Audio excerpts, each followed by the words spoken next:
ஹாய்ப்பா, good morning. Cylinder வந்துருச்சு, ஆனாலும் இருக்கிறபடியே maintain பண்ணிக்கலாம். ரொம்ப சிலிண்டரை செலவு பண்ண வேணாம்னு சொல்லிட்டு இண்டக்ஷனில் ரைஸ் வச்சுருக்கேன். இது ஒரு புது பழக்கம் ஆயிடுச்சு. இனிமேல் எப்போவுமே ரைஸ் மட்டும் இண்டக்ஷனில் வச்சிடலாம் அப்படின்னு சொல்லிட்டு நல்லா ஊற வச்சிடுறது. காலையில் காஃபி போடும்போது அலசிட்டு அப்புறம் அந்த வேலையெல்லாம் முடிச்சோடனே அடுப்பில் வச்சுட்டேன். சாதம் கொதிச்சிக்கிட்டு இருக்கு. இப்போ வந்து என்ன மெனுனா சாதம், ரசம், சூப்பராக கருவாடு, முட்டை ஆம்லேட்டு. கருவாடு குட்டி குட்டி கருவாடு. இதை வந்து நல்லா வந்து ஆயெல்லாம் வேணாம், மண் இல்லாமல் சுத்தமாக அலசிக்கணும். இப்போ வந்து இதை சுடுதண்ணியில் போட்டு வச்சுருக்கேன். இதை அலசிடலாம்.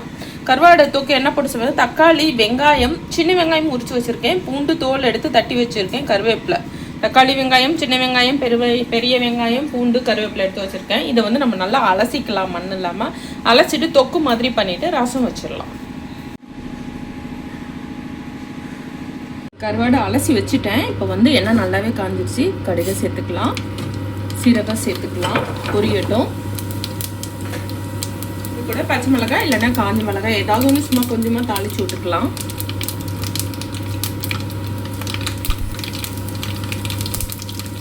ஃபஸ்ட்டு பூண்டு போட்டுக்கலாம் நல்லா, அப்போ தான் அந்த எண்ணெய் எல்லாம் பூண்டு வாசனை அடிக்கும்.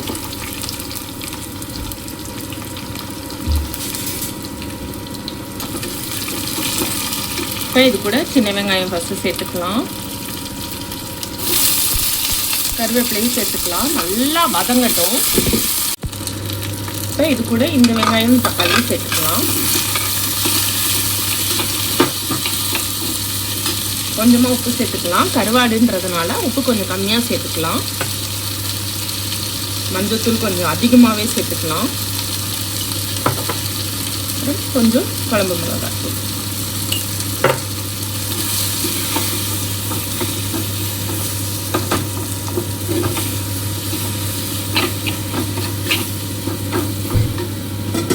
இது கூட கொஞ்சமாக தண்ணி சேர்த்து மூடி வச்சிடலாம். கொஞ்சம் இது வெந்ததுக்கப்புறம் நம்ம கருவாடை சேர்த்துக்கலாம்.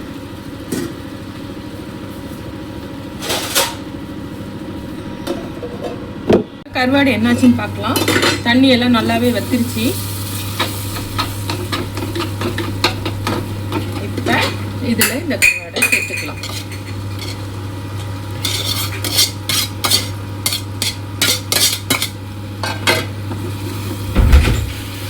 நல்லா சுடுதண்ணியில் போட்டதுனால ஓரளவு வெந்த மாதிரி தான் இருக்கும். கொஞ்சம் அப்படியே சுருளை விட்டு வைப்போம். தண்ணியெல்லாம் எதுவும் சேர்க்க தேவையில்லை. இப்போ கொஞ்ச நேரம் மூடுவோம். இப்போ என்னாச்சுன்னு பார்ப்போம். சூப்பராக தண்ணியெல்லாம் வத்திருச்சு. இன்னும் கொஞ்ச நேரம் அப்படியே வச்சோம்னா சுருண்டு வரும். ரொம்ப சுருண்டோம்னா ரொம்ப பிஞ்சு பிஞ்சு ஆன மாதிரி இருக்கும். அதனால அடுப்பில் சிம்பிள் அப்படியே கொஞ்ச நேரம் வச்சிடலாம். கடகடன் வேகமாக ஒரு ரசத்தை வச்சிடலாமா? மிக்சி ஜார் எடுத்துக்கோங்க. தேவையான அளவு மிளகு போட்டுக்கலாம், காரத்துக்கு தகுந்த போட்டுக்குங்க. சீரகம் கொஞ்சம் அதிகமாக போட்டுக்கலாம். பச்சை மிளகாய் இருந்தால் பச்சை மிளகாய் போட்டுக்குங்க. நான் காஞ்ச மிளகாய் போட்டுக்கிறேன். 4 பல்லு பூண்டு போட்டுக்கலாம். பெருங்காயம் போட்டுக்கலாம். ஒரே ஒரு தக்காளி சேர்த்துக்கலாம். புளி வந்து அலசி எடுத்து வச்சுருக்கேன், இதையும் சேர்த்துக்கலாம்.